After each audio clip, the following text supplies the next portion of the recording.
வணக்கம். கீதா டிவிஎன் சுதந்திரா பார்ட்டி நேயர்களுக்கு. நம்ம தமிழ்நாட்டில் பல்வேறு சர்ச்சைகள் போய்க்கொண்டிருக்கிறது. அதில் ஃபர்ஸ்ட் வந்துட்டு நான் ரங்கராஜ் நரசிம்மனை பற்றி பேசணும். நேற்று மெட்ராஸ் ஹைகோர்ட்டில் ஒரு 2 எஃப்ஐஆர்ஸ்க்கு பெயில் கிடைத்தது. அதுக்கப்புறம் ஒரு எஃப்ஐஆருக்கு ரிஜெக்ட் பண்ணிட்டாங்க. ஸோ அவருக்கு ரிமாண்ட் இல்லை, கோர்ட் பெயிலே கொடுத்துட்டாங்க இதில் தூத்துக்குடியில். அதுக்கப்புறம் மற்ற ஸ்ரீவல்லிபுத்தூர் ஒரு ஜியர் கொடுத்த கேஸும், அதுக்கப்புறம் இந்த யானைபாகன் ப்ளஸ் அந்த ஒரு முஸ்லீம் நபர் ஷாங் என்னவோ பேர், அந்த பையன் பேர், இந்த நரசிம்மன் மேலே கேஸ் கொடுத்துருக்காங்க. முதுகெலும்பு இல்லாத ஒரு நபர்கள். இவர்கள் எல்லாம் நிஜமாகவே கடவுள் பக்தி, கடவுள் மேலே இது இருந்திருந்தால், உங்களுக்கு பிரச்சனை இருந்ததுனால நீங்கள் அப்போவே கேஸை போட்டு அப்போவே பண்ணியிருக்கணும். இப்போ ஒருத்தருக்கு வீக்கான இருக்கிற நேரத்தில் போய் நம்ம அடிக்க பார்க்கணுன்னு நினச்சா அதை விட பொட்டை பசங்க வேறு யாருமே கிடையாது. இவங்கெல்லாம் நயவஞ்சகர்கள். கண்டிப்பாக கடவுள், நான் தான் நேற்றே சொன்னேன் என்னோடய ஒரு காணொலியில், இந்த மாதிரி இது தர்மத்துக்கும் அதர்மத்துக்கும் நடக்கும் ஒரு போர். அந்த போர் ஆரம்பித்து விட்டது பெரிய வழியில்.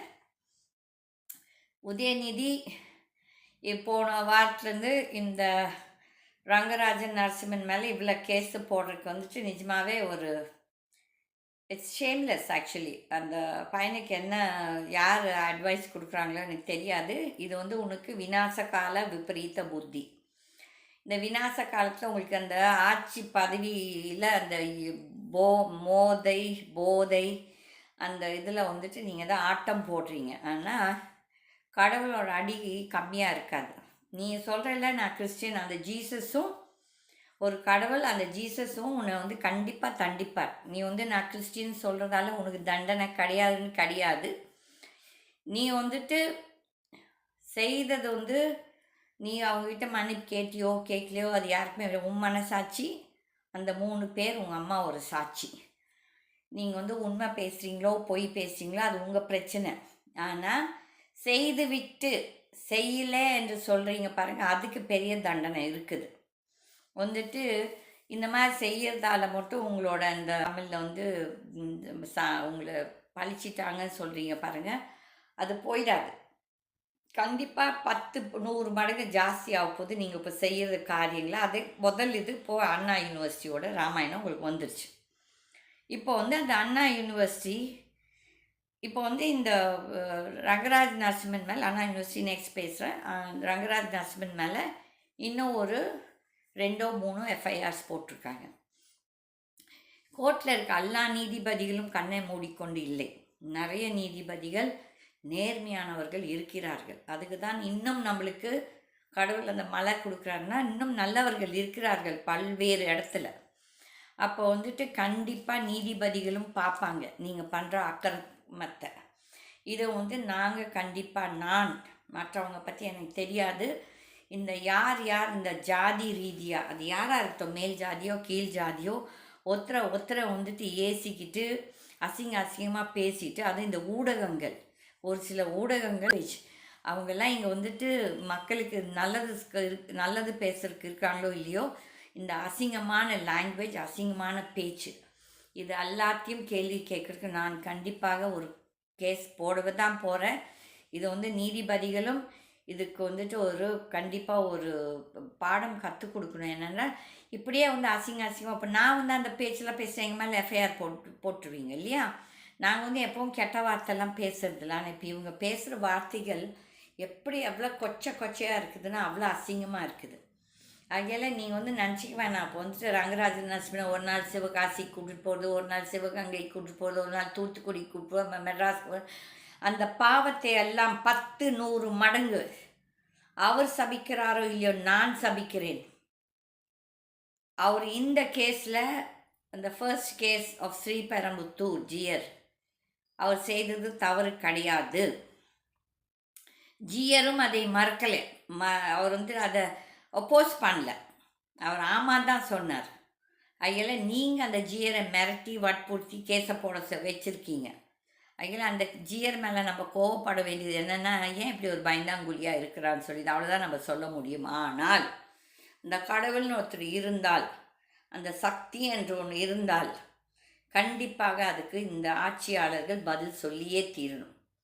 அப்படி இருக்கச்ச இந்த ஆட்சியாளர்கள் மட்டும் கிடையாது, எங்கே எங்கே எந்தெந்த கட்சி ஆட்சியில் இருக்குதோ அவங்க எல்லாருமே அவங்களோட பதவியை துஷ்பிரயோகம் செய்கிறார்கள். அப்போ அவங்க பாதிக்கப்படும் போது அந்த இடத்துல அந்த ஆப்போசிஷன் பார்ட்டி இவங்க இப்படி பண்ணிட்டாங்கன்னு பேசுகிறாங்க தவிர்த்துட்டு, அவங்க ஆட்சியில் பதவியில் இருக்குமோ அவங்களும் அதையே தான் செய்கிறாங்க. ஃபார் எக்ஸாம்பிள், இப்போ இந்த அண்ணா பல்கலைக்கழகத்தில் நடந்திருக்க அந்த பெண்ணுக்கு நடந்த கொடூரம் நான் கொச்சைப்படுத்த விரும்பவில்லை. ஆனால் இவர்கள் எல்லாரும் பேசுகிறார்கள், ஐயோ பெண்களுக்கு கொடுமை நடக்கிறதுன்னு சொல்லி. இது இன்றைக்கி மட்டும் இல்லை, நடந்து கொண்டே தான் இருக்கிறது.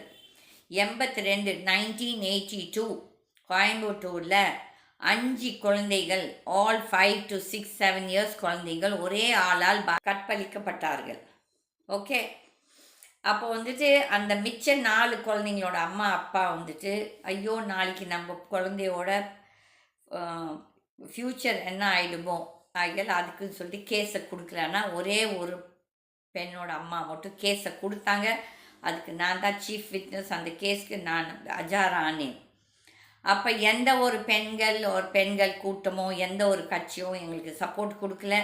அன்றைக்கி இந்த சோஷியல் மீடியா கிடையாது, அன்றைக்கி எதுவுமே கிடையாது எக்ஸப்ட் நியூஸ் பேப்பர்ஸ்.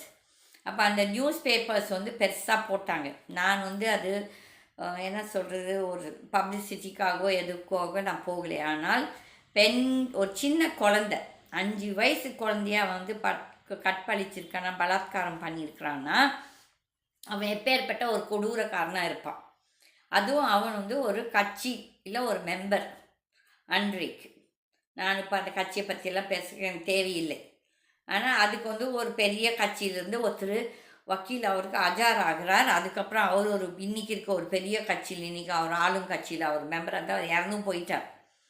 அவர்கள் செய்யும் பாவத்தை அவரவர்கள் அனுபவிச்சே தீருவார்கள். அவங்க குடும்பங்களும் உருப்படக்கூடாது. நான் வேண்டிக்கிற கடவுள்கிட்ட நான் டெய்லி என்ன வேண்டிப்பேன்னா, இந்த அரக்கர்கள் எல்லாம் ஒளியணும், அவங்க குடும்பங்கள் எல்லாரும் ஒளிஞ்சே போகணும், அழிந்தே போகணும்.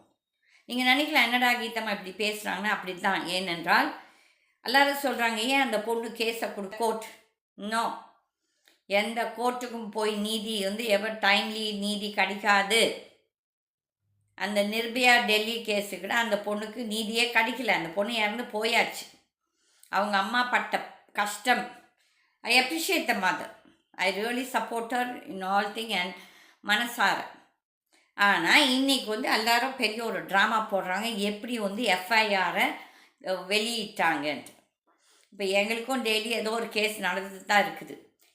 அதுக்காக இந்த ஒரு சட்டம் கொண்டு வந்திருக்காங்களோ, இந்த எஃப்ஐஆரில் ஆன்லைனில் போடணும்னு சொல்லிட்டு. ஆனால் அதை எந்த ஒரு போலீஸ் ஸ்டேஷனோ போலீஸோ அதை மதிக்கிறதே கிடையாது. இதுதான் உண்மையான நிலைமை. ஆனால் அதை பற்றி பேசுகிறதுக்கு யாருக்குமே யோகிதம் கிடையாது. எனக்கே வானதி ஸ்ரீனிவாசன் என் மேலே கேஸ் போட்டுப்பா, அந்த எஃப்ஐஆர் ஆன்லைனில் வரவே இல்லை. நாங்கள் அந்த போலீஸ் ஸ்டேஷனில் போய் கேட்டு அவங்க கொடுக்கவும் இல்லை. ஆனால் அந்த ஜட்ஜஸ் கேள்வி அந்த கேஸை ஹியர் பண்ணுறவங்க அவங்களும் கேட்கணும், ஏன் அப்பா நீங்கள் இந்த எஃப்ஐஆர் அவங்களுக்கு கொடுக்கல, ஏன் ஆன்லைனில் போடலன்னு யாருமே கேட்குறது இல்லை. இந்த வக்கீலுங்களுக்கும் திறமை கிடையாது. சொல்லியிருக்காங்க ஜட்ஜ் அவர்களே இந்த மாதிரி ஆன்லைனில் போடுறதில்ல சொல்ல சொன்னாலும் சொல்ல மாட்டாங்க. ஆகையால் நம்ம போய் நின்று அங்கே பேசுறது இல்லை. ஆகையால் இதுதான் நடக்குது. உண்மையான நிலைமை என்னென்றால், ஆன்லைனில் மோஸ்ட் ஆஃப் த எஃப்ஐஆர்ஸ் இந்த மாதிரி ஸ்பெக்குலேட்டிவ் எஃப்ஐஆர்ஸ் வர்றது கிடையாது.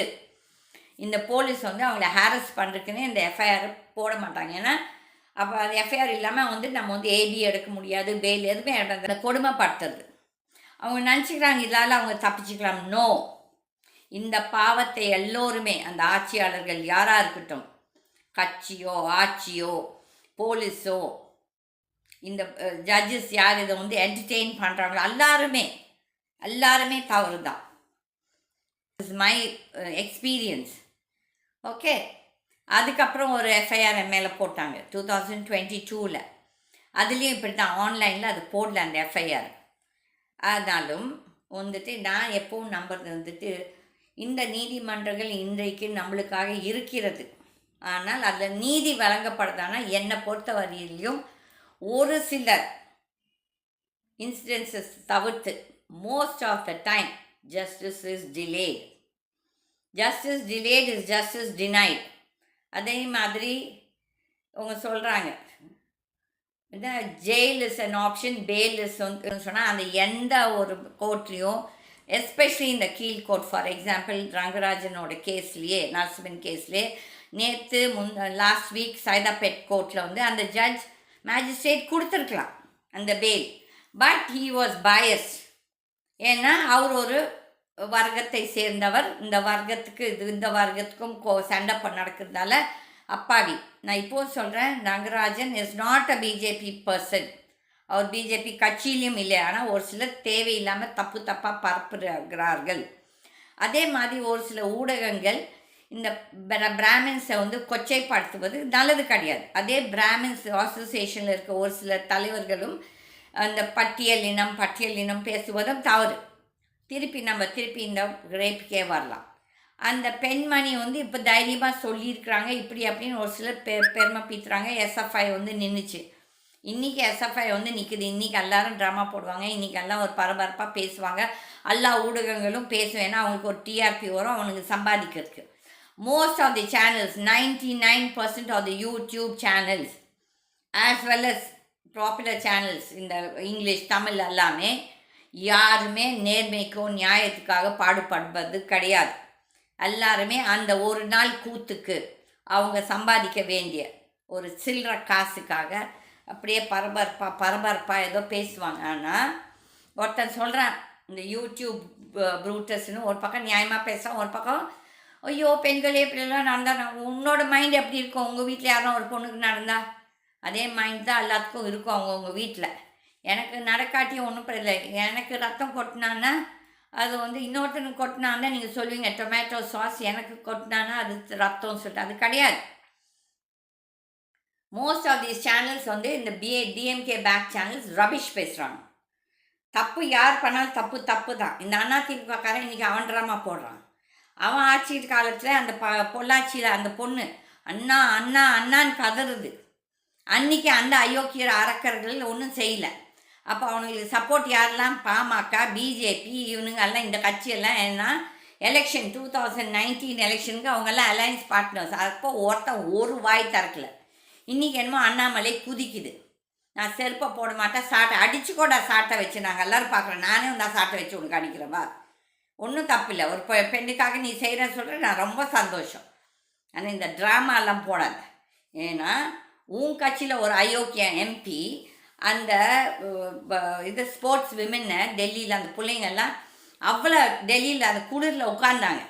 அப்போ எங்கே போனார் நம்ம பிரைம் மினிஸ்டர், நம்ம கிரேட் பிரைம் மினிஸ்டர்? அழுதாரா? இல்லை பெண்களுக்காக குரல் கொடுத்தாரா? இல்லை அந்த பெண்களை சந்தித்தாரா? இப்போ வந்து இன்றைக்கி தமிழிசை பேசுகிறாங்க பாருங்கள், ரொம்ப சில்லியாக இருக்குது drama. Yes your lady Tamilisai, I wish you இதே வார்த்தைகள் நீங்கள் அன்னைக்கு அந்த ஸ்போர்ட்ஸ் விமென் வந்து அவ்வளோ கதறினாங்க. ஒருத்தியாவது இந்த குஷ்பு, இந்த விமென்ஸ் கமிஷன், சோ கால் கிரேட் விமென்ஸ் கமிஷன், அதுக்கப்புறம் இந்த வானதி பெண்களோட அமைப்பு, ஆல் இண்டியா அமைப்பு பிரசிடெண்ட், எங்கே எல்லாம் நீங்கள்லாம் போனீங்க? இன்றைக்கி என்னமோ பெரிய கதறீங்க. திமுக எஸ் நடக்குது. நான் 2001 நானும் பாதிக்கப்பட்டவர் தான் இந்த திமுக கட்சியால். 96 அன்றைக்கி இருந்த ஹெல்த் மினிஸ்டர் என்கிட்ட அசிங்கமாக தான் பேசினான், அசிங்கமாக தான் கேட்டது அவங்க பிஏ மூலியமாக. ஓகே, நான் இதை 1000 தடவை பேசியாச்சு. ஓகே, அப்போ நான் சொன்ன ஒரே ஒரு இது ஒருத்தர்கிட்ட, நான் போய் பேசியிருந்தா எனக்கு ஜெயலலிதா அவங்க அதிமுக பிடிக்காது, பட் அவங்க ஆட்சிக்கு வருவாங்க. நான் வந்து இல்லை, நான் உண்மை பேசியிருந்தேன். நான் போய் பேசினேன்னா டிஎம்கே ஆட்சிக்கு வரும்னு சொன்னேன். ஆனால் அதிமுக தான் ஆட்சிக்கு வந்துச்சு. எது 2001. மைண்ட் யூ, நான் எல்லாமே ஞாபகம் வச்சு இவங்களாட்டெல்லாம் இந்த சந்தர்ப்பவாதி நாங்கள் ஆட்சிக்கு வரணும் அதுக்காக பேசுறதில்ல. நான் அன்றைக்கும் ஒரு சின்ன வயசு 5 வயசு பொண்ணுக்கு 82லேயே 30 வருஷத்துக்கு முன்னாலேயே நான் அந்த குழந்தைக்காக நான் போராடி இருக்கேன். ஓகே, அதில் இன்றைக்கி இந்த முட்டா பசங்க இந்த பெரிய ட்ராமா போடுறாங்க ஒவ்வொருத்தனும். அன்றைக்கும் என் கை காசு பணம் தான் நான் செலவு பண்ணேன், யார்கிட்டே போய் பிச்சை வாங்கல. பாரதேசி பசங்க. இந்த விஹெச்பிலையும் இந்து முன்னணியிலையும் அன்றைக்கி அவங்க மெம்பர்ஸ் எடுத்து போயிட்டு அப்போ பிச்சை கேட்டானுங்க. அவங்கக்கிட்ட இல்லாத காசை அந்த குடும்பத்தை காப்பாற்றுறதுக்கு அவங்கள நம்பி இந்த பசங்க நிறைய பேர் இந்த இந்து முன்னணியில இவங்கெல்லாம் இப்போ உயிரை கொடுக்குறாங்க. அவங்க குடும்பங்கள் இழக்குது அவங்க வீட்டு மெம்பர்ஸை. அப்போ அவங்க எதுவும் செய்ய மாட்டாங்க. ஏன்னா அப்போ போய் கலெக்ஷன் பண்ணுவாங்க, என்னமோ அவங்கக்கிட்ட காசு இல்லாத மாதிரி. நான் அந்த மாதிரி என்றைக்கும் எவங்கிட்டையும் கை நீட்டி காசு வாங்கினது கிடையாது. என்னால் முடிந்தால் நான் கண்டிப்பாக ஆல் அவுட் போய் சப்போர்ட் பண்ணுவேன். ஆல் அவுட் சப்போர்ட் பண்ணுவேன். எவ்வளோ பெண்களுக்காக நான் பண்ணியிருக்கேன். நான் வந்து அதை பற்றி பேச விரும்பலை, அவங்கள பற்றி சொல்கிறக்கும் விருப்பம் இல்லை. இன்றைக்கி வந்துட்டு இந்த பிஜேபியில் இருக்கவனும் இந்த அதிமுகவில் இருக்கவனும் எல்லாருமே பெருசாக இது பண்ணுறாங்க. அங்கே வந்து ஒரு கம்யூனிஸ்ட்காரர் பேசுகிறார். தப்பு தானே. உங்கள் அலையன்ஸ் பார்ட்டியில் வந்துட்டு அந்த மெம்பர் வந்து அவன் வந்து இன்றைக்கி வந்து அந்த அண்ணா யூனிவர்சிட்டியில் நடந்தாரு ஞானசேகரன் ஏதோ பேர் சொல்கிறாங்க. அவங்க வந்து டிஎம்கே மெம்பர்னு சொல்கிறாங்க. உடனே இவங்க என்ன சொல்கிறாங்க, யாரோ ஒரு ஃபோட்டோ எடுத்துப்பாங்க. ஏன் நாங்களும் அந்த ஃபோட்டோ எடுக்கணும்னா உதயநிதிக்கிட்ட அப்பாயின்மெண்ட் கிடைக்குதா? நானும் ஒரு வருஷமாக கேட்டுட்ருக்கேன் அப்பாயின்மெண்ட்டு. எந்த ஃபேவருக்காக இல்லை. உங்ககிட்ட நான் வந்து எதுக்கோ பிச்சை வாங்குறதுக்கு வரவே மாட்டேன். தப்பு எங்கன்னா நடந்தால் அதை சொல்ல தான் வருவேன். ஆனால் அவங்களுக்கு அந்த திராணியும் இல்லை, தைரியம் இல்லை எனக்கு அப்பாயின்மெண்ட் கொடுக்குறதுக்கு. அப்போ எங்களுக்கெல்லாம் ஃபோட்டோ எடுக்க முடியுதா? உங்களுக்கு வேண்டியவங்களுக்கு தானே நீங்கள் கொடுத்து ஃபோட்டோ எடுக்கிறீங்க. அப்போ அந்த இது ஒரு சொல்லாதீங்க. ரகுபதியும் இன்னொரு மினிஸ்டர் யாரோ பேசுகிறாங்க. எல்லோரும் வருவாங்க ஃபோட்டோ எடுப்பாங்கன்னா, அப்போ கண்டவனோட ஃபோட்டோ எடுப்பீங்க. நாங்கள் மட்டும் அப்பாயின்மெண்ட் கேட்டால் எங்களுக்கெல்லாம் கிடைக்காது. நாங்கள்லாம் வந்து பரதேசிங்க, அவங்களாம் ரொம்ப முக்கியமானவர்கள். இந்த கதையெல்லாம் பேசாதீங்க. அந்த பொள்ளாச்சியில் நடந்தது அதிமுககாரங்க செய்திருந்தால் அதுவும் தவறு. இன்றைக்கு இது டிஎம்கே காரனாக இருந்தால் அதுவும் தவறு. Alliance parties of DMK, that is Thiruma, VCK, அப்புறமேல் கம்யூனிஸ்ட்டு, மற்ற யாரெல்லாம் அவங்களோட அலையன்ஸில் இருக்காங்களோ காங்கிரஸ், எல்லாருமே இதை எதிர்த்து பேசணும். ஆனால் இதே ஒரு அப்போசிஷன் பார்ட்டி இதில் நடந்தானா அவங்க ஒரே வான்னு கத்துவாங்க. அதே மாதிரி பிஜேபிக்காங்க யோகிதம் கிடையாது பேசுறது. வாயை மூடிட்டு இருங்க. இன்றைக்கி அந்த ரங்கராஜன் நரசிம்மன் சனாதனத்தை பற்றி பேசுனதுக்கும் ஹிந்துத்துக்காக பேசுனதுக்கும், not Hindutva is your culture, அதுக்காக அவர் எவ்வளோ கஷ்டப்படுறாரு எனக்கு தெரியும். ஒரு திராணி இல்லை ஒரு பிஜேபிக்காரனுக்கு பேசுறதுக்கு. எங்கே போயிடுச்சு இந்த அண்ணாமலை? இன்றைக்கி அந்த சனாதனத்தை பற்றி பேசுறதுக்கு வக்கீலாத ஒருத்தன் இன்றைக்கி ரொம்ப பெரிய இந்த இதை பற்றி பேச வந்துட்டான். நீ எவ்வளோ யோகிய சிகாமணி? உங்கள் கட்சியில் இருக்கவங்க எவ்வளோ பேர் யோகிய சிகாமணி? அப்போல்லாம் நீங்கள் ஏங்கடா ஏன் ஒருத்தரும் பேசலை? இன்றைக்கி என்ன பேச வந்துட்டீங்க? ஏதோ இந்த பிள்ளைக்கு நடக்கிறது இல்லையா? இது நடந்து கொண்டே தான் இருக்கிறது. இன்க்ளூடிங் அந்த ராஜ்பவனில் அன்றைக்கி அந்த சில ஸ்டூடெண்ட்ஸு அன்றைக்கி இருந்த கவர்னர் எல்லா இடத்துலையும் இந்த அசிங்கனால உங்கள் மந்திரிங்கக்கிட்ட, உங்கள் கட்சியாளர்கள்கிட்ட, மற்ற பதவியில் வசதி இருக்கவன் தப்பை பண்ணிட்டு வந்து உங்கள்கிட்ட காசை கொட்டினாலும் அவனுக்கு எஃப்ஐஆர் போட மாட்டீங்க.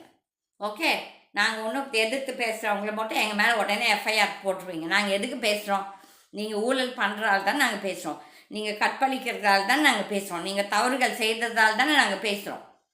இப்போ வந்து இவன் சைதாப்பேட்டு அந்த இதில் தொகுதியில் அவன் வந்து ஒரு பதவியில் இருக்கிறான்.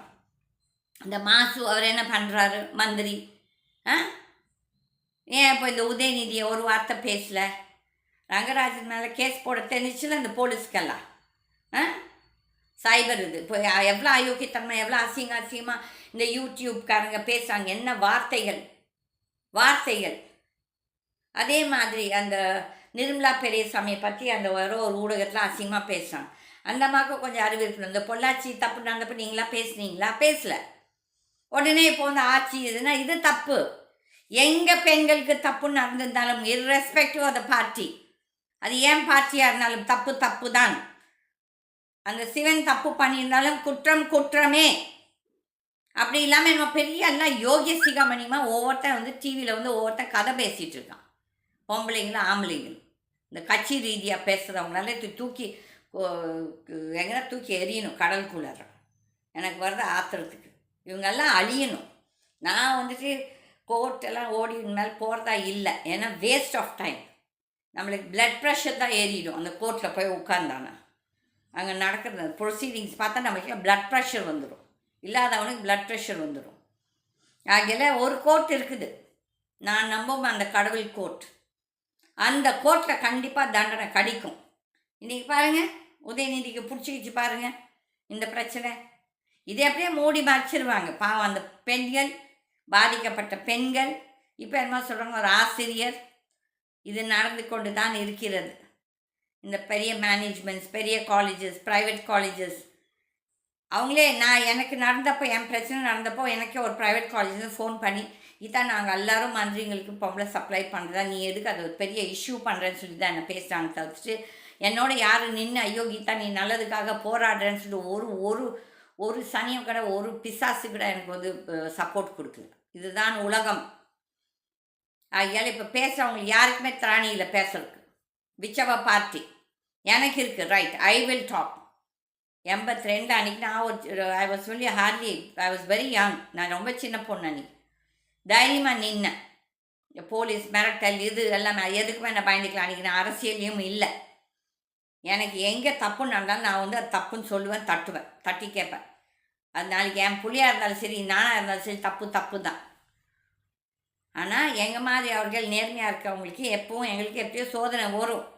அது வி ஆர் ஓகே. நான் அதை சிரிச்சுட்டே எடுத்துப்பேன். எனக்கு வந்து என்னை பொறுத்தவரையிலும் எனக்கு எந்த ஒரு பயமும் கிடையாது. இன்றைக்கு இவங்கெல்லாம் வந்து இன்றைக்கி எல்லா ஊடகத்துலையும் அண்ணா பல்கலைக்கழகத்தில் இப்படி நடந்துச்சு, ஒரு பிரியாணி ரோட்டில் விற்கிறவன் அவனுக்கு இப்போ இது செல்வாக்கு இல்லாமல் இந்த அயோக்கியத்தனம் பண்ணுவான். அந்த பொள்ளாச்சியில் பண்ணவங்க அவங்களுக்கு அரசியல் செல்வாக்கு இல்லாமல் அந்த அயோக்கியனுங்க பண்ணணுங்க. வார்த்தைகள் வருது, எங்களுக்கும் தெரியும். தேய் பூ எல்லாம் பேசுறதுக்கு எங்களுக்கும் தெரியும். ஆனால் தேவையில்லை. ஒருத்தன் இருக்கிறான் பார்த்துக்கிறதுக்கு, தப்பிச்சிக்க முடியாது. இப்போ வந்து இவனோ பெரிய 48 நாள் செருப்பை போட மாட்டானாமே அண்ணாமலை. நீ எவ்வளோ யோகிய சிகாமணி. உங்கள் கட்சியில் பாவம் அந்த புள்ள அந்த இது காயத்ரி ரகுராமா அப்புறமேல் அந்த மற்றவங்களுக்கெல்லாம் தப்பு நடந்தப்போ என்ன நீ தட்டி கேட்ட, என்ன ஆக்ஷன் நீ எடுத்த? என்னமோ வாய் பேசுகிறேன் இன்னைக்கு. அந்த இது ஸ்போர்ட்ஸ் விமென் டெல்லியில் வந்து அப்போ உங்கள் கட்சிக்காரன் தானே அந்த எம்பி. அப்போ எங்கடா போச்சு உங்கள் வாயெல்லாம் எல்லோரும்? இப்போ என்னமோ பேசுகிறீங்க எல்லோரும், பொம்பளைங்க எல்லோரும் வந்துட்டாளுங்க ஒவ்வொருத்தையும். Sorry miss Tamilisai, you being a doctor, இன்றைக்கி இவ்வளோ வாய் பேசுகிறீங்களே நான் ரொம்ப சந்தோஷப்பட்டேன். ஆனால் அந்த வாய் இன்னைக்கு அங்கே என்ன ஆச்சு, நீ கவர்னராக இருக்கும்போது நீங்கள் பேசுனீங்களா? அப்போ வாயை மூடிட்டு எல்லாம் உள்ளார கொலக்கட்டை வச்சுட்டு இருந்தீங்களா, இல்லாட்டி லட்டு வச்சுட்டு இருந்தீங்களா? இந்த குஷ்பு, இந்த வானதி எங்கே போனீங்க நீங்கள்லாம்? எங்கே போனாங்க இந்த நிர்மலா பெரியசாமி இவங்கெல்லாம்? அப்போ அலையன்ஸ் பார்ட்னர்ஸ் இல்லை. ஐயெல்லாம் அப்படி பண்ணாதீங்க. மனசாட்சி என்று ஒரு இருந்தால் அது விலைக்கு வித்துடாதீங்க. அந்த மனசாட்சி, இந்த மனசாட்சின்னு ஒன்று இருந்தால் கண்டிப்பாக இந்த கட்சியில் இருக்கிறவங்களோ இந்த பதவியில் இருக்கவங்க துஷ்பிரயோகம் செய்பவர்கள், இந்த போலீஸு கோர்ட்ஸு எல்லாமே அந்த கடவுள் ஒருத்தர் பார்த்துட்டு தான் இருக்கிறார். எல்லாத்தையும் தப்பிக்க முடியாது. கண்டிப்பாக நீதி நியாயம் வரும். I don't know whether it's from the court, but நான் நம்பும் அந்த கடவுள் கண்டிப்பாக வரப்போகுது. பிரளயம் வரப்போகிறது. 2025 நிறைய பிரச்சனைகள் கடவுள் நல்லா கொடுப்பா. இயற்கை உங்களை அப்படியே அழிச்சே தீரும். அன்றைக்கு நான் சந்தோஷப்படுறேன். நானும் அதில் போகணுன்னா விதி போகிறோம். ஆனால் மக்கள் திருந்தணும். ஃபஸ்ட்டு மக்கள் இந்த மாதிரி அயோக்கியர்களை எதுக்கு தேர்ந்தெடுத்துக்கிறார்கள்? இந்த மாதிரி அயோக்கிய கட்சிகளை எதுக்கு அந்த நபர்களை தேர்ந்தெடுக்கிறார்கள்? அதுக்கப்புறம் ஐயோ கையோன்னு சொல்லி பேசுறது. இந்த கட்சிகளுக்காக எந்த கட்சிக்காரனும் பேச வேணும். இந்த கற்பழிப்பை பற்றி எவனுக்குமே யோகிதம் இல்லை. அதே மாதிரி இந்த யூடியூப்பில் ஒரு சிலர் இந்த திராவிடியன் கல்ச்சர், திராவிட இதெல்லாம் டிஎம்கே கிட்டேருந்து பிச்சை வாங்குறவங்களாம் வாயை மூடிட்டு இருங்கடா வாய். I tell that for every one. என்னமோ பெரிய உங்கள் வீட்டில் ஆயிருந்தா நீங்கள் சும்மா இருப்பீங்களா? என்னமோ பேசுகிறீங்க. எங்களுக்கு தெரியும் பெண்கள் எப்படின்னு சொல்லிட்டு. எங்களுக்கு இந்த போலீஸ் ஸ்டேஷனில் எஃப்ஐஆர் போடாட்டியோ எங்களை பற்றி நாங்கள் கொடுக்குற கம்ப்ளைண்ட் எடுக்காட்டியோ ஒன்றும் பிரச்சனை இல்லை. எவனும் நல்லா வாழ மாட்டான். இது நடந்தே தீரும். இந்த சாபக்கேடு உங்கள் எல்லாத்துக்கும் அந்த சாபம் வந்தே தீரும். ஐயல் யோகிய சிகாமணிகள் மாதிரி யாருமே பேசாதீங்க. மக்கள் நீங்களும் யோசிங்க. தப்பு எங்கே நடக்குதோ தட்டி கேளுங்க. நீங்கள் கட்சி ரீதியாக இருக்க வேணாம், மனுஷ ரீதியாக மனுஷன் மனசாட்சி, உங்கள் மனசாட்சிக்காக நீங்கள் வாழுங்க. இந்த முட்டா பரதேசி அரசியல்வாதிகளும் இந்த சினிமாக்காரங்களுக்கு பின்னாலே ஓடாதீங்க. நன்றி, வணக்கம். கீதா டிவி அண்ட் ஸ்வதந்திரா பார்ட்டி நேயர்களுக்கு.